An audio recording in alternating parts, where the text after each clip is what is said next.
Masayang balita ang paggawad ng International Award sa nakakulong na journalist na si Frenchie May Cumpio. Isa si Frenchie sa nakatanggap ng Courage in Journalism Award ngayong taon. Iginawad ito ng International Women's Media Foundation. Kinilala nila si Frenchie sa matapang niyang pag-uulat tungkol sa mga issue sa Eastern Visayas. Basahin ang naging reaksyon ni Frenchie sa award na ito sa Codao Productions.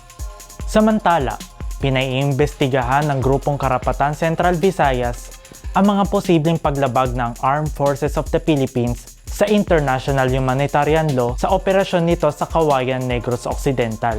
Kabilang rito ang tila paghihigpit ng AFP sa impormasyon tungkol sa mga labi ni Vince Francis Dingding, isa sa 5 miyembro ng New People's Army na pinatay. Tinitingnan din nila ang anggulong posibleng tinatakot ng militar ang mga magulang ni Dingding. Basahin ang ulat ng Paghimutad Negros sa kanilang website.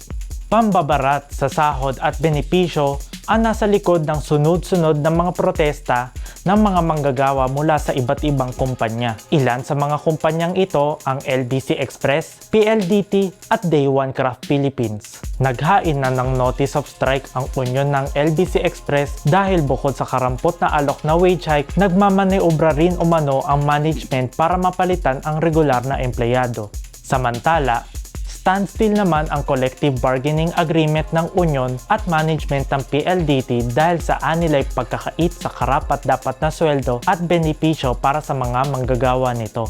Hiling naman ng Independent Union ng Day One Craft Philippines na ibigay sa kanila ang 20 pesos na dagdag sahod at iba pang benepisyo sa pagsasara nila ng CBA. Bisitahin ang Facebook page ng Mayday Multimedia at Pinoy Weekly para sa mga ulat.